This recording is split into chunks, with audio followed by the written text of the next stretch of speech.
Aqui todo mundo é igual. Isso de racismo é coisa de quem quer dividir o povo. Aqui, preto, branco e indígena, todo mundo vive em harmonia. O Brasil é um país sem racismo. Sabe quem disse algo parecido? O vice-presidente do Brasil, em 2020. O vice-presidente Hamilton Mourão lamentou o caso de agressão, de espancamento que terminou na morte de um homem negro em Porto Alegre e disse que não existe racismo no Brasil. É lamentável, né? É lamentável isso aí, pô. Não é? Isso é lamentável. Em princípio, é a segurança totalmente despreparada para a atividade que ele tem que fazer, né? Então, você considera que é um caso que mostra um problema de racismo no Brasil? Não, para mim, no Brasil não existe racismo. Isso é uma coisa que querem importar aqui para o Brasil, isso não existe aqui. Tá? Não é... Acho que não tem racismo? Não, eu digo para você com toda tranquilidade. Tá? Não tem racismo aqui. Essas falas não surgem do nada, elas refletem uma crença antiga e perigosa, o mito da democracia racial, a ideia de que vivemos em um país livre de preconceitos, onde todos têm as mesmas oportunidades. Segundo Abdias do Nascimento em O Genocídio do Negro Brasileiro, processo de um racismo mascarado, esse mito atua como uma máscara ideológica, escondendo a violência e o genocídio simbólico e as desigualdades que marcam a vida da população negra e indígena no Brasil. Já Petrônio Domingos explica que essa narrativa foi construída historicamente, no início do século XX, para sustentar a ideia de uma nação miscigenada e harmoniosa, enquanto na realidade o racismo permanecia institucionalizado nas estruturas sociais e políticas. O mito da democracia racial faz parecer que o racismo é apenas um problema individual, algo que cada pessoa deve superar, quando na verdade ele é estrutural e molda as oportunidades, o acesso e o reconhecimento de milhões de brasileiros. Para compreender como esse mito ainda afeta a forma como a sociedade enxerga os povos indígenas, ouvimos o relato de uma professora que compartilhou suas experiências e reflexões sobre o tema. Meu nome é Cíntia Valéria e hoje em dia eu também tenho um nome indígena que é o Iruquirá.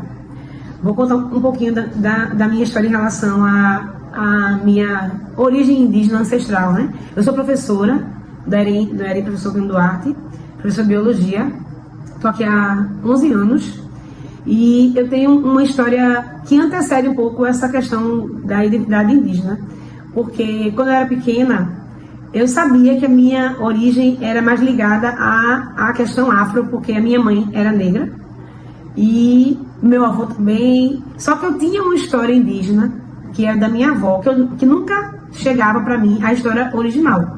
Só diziam que eu tinha ancestrais indígenas, mas nunca me contaram tudo. Eu acho que o preconceito começou daí, né? Na minha infância, nunca foi revelado ou estimulado que a gente procurasse essa raiz indígena. Eu só sabia que tinha alguém que era indígena. E quando foi em 2022... eu conversando com meu tio, que é o irmão da minha mãe, ele disse que a minha bisavó era chucuru. E eu fiquei bastante chocada, porque na nossa escola a gente faz muitos trabalhos em relação a um núcleo de estudos afro-indígena, e nós já levamos a nossa escola para visitar em Pesqueira esse povo. E aí eu me emocionei quando eu soube que eu era de lá, que as minhas raízes indígenas eram de lá.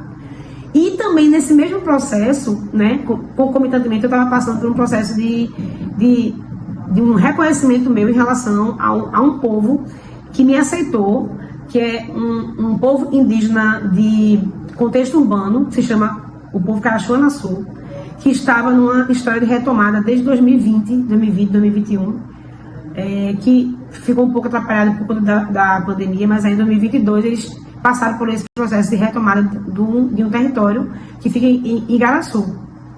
E aí eu fui convidada, eu já estava envolvida com essas questões, e eu fui convidada para entrar nesse povo. E então por isso que o meu nome hoje em dia também pode ser chamado de Iruquirá, que significa amiga das aves. Eu tinha uma relutância em relação a essa questão do povo indígena da minha origem, porque nunca foi me dada essa chance de entrar nessa história. A minha família nunca fortaleceu essa minha origem. Realmente houve um apagamento da minha história indígena.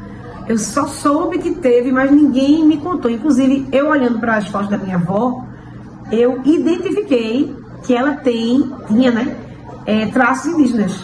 Só que nunca foi falado ou discutido. Uma prima minha, ela também está bastante ligada às questões afro, porque ela é do candomblé. Eu não faço parte. Mas ela chegou para mim e falou, Cíntia, vamos tentar descobrir, conhecer as nossas origens, porque ela descobriu que eu estava nessa aldeia, e ela ficou, a gente tem uma avó, né? Ou bisavó, ou uma tataravó. Eu disse, tem, mas eu nunca soube da história. E aí, um dia, conversando com meu tio, que é negro, né? Mas ele também tem traços indígenas. Estou falando em relação à genética, né? Porque assim, se você é branco, se você tem um fenótipo que não parece ser daquele tipo, você pode ter tido pessoas anteriormente da sua família, mas você nunca lhe deram a chance de conhecer essa origem. E você se reconhecer como indígena não é uma questão só do fenótipo, é uma questão de ancestralidade. É algo que você carrega no seu DNA, na sua história ancestral, até mesmo espiritual, para quem acredita. Né? Então, assim, realmente, só para finalizar, houve um apagamento da minha história que eu só retomei depois dos meus 40 anos. Que é bastante forte isso, né? Inclusive, minha irmã, que é mais nova do que eu, está começando agora o processo dela. Agora, com 40 e tantos anos, ela está refletindo. E isso faz parte também de um processo chamado racismo ambiental, né? Que a gente passa por isso e a gente não sente, porque a gente está dentro de um processo de racismo estrutural.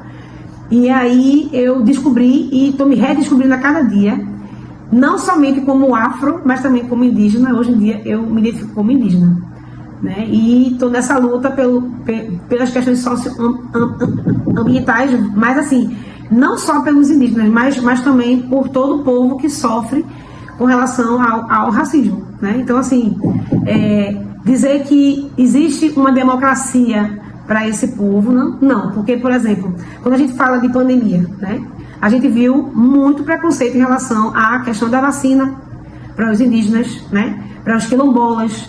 Então, é bastante delicado falar sobre esse assunto, mas a gente precisa combater. O tempo todo a gente está sempre sendo levado a compreender um pouco mais. Inclusive, o tema do ano das escolas estaduais tem relação com os grupos e comunidades que fazem parte, principalmente desse pessoal que é bastante escanteado da sociedade, que são as comunidades socioambientais negligenciadas, né? Não somente indígenas, mas também pretos, quilombolas, as mulheres também, que fazem parte de todo um processo de cuidado da sociedade.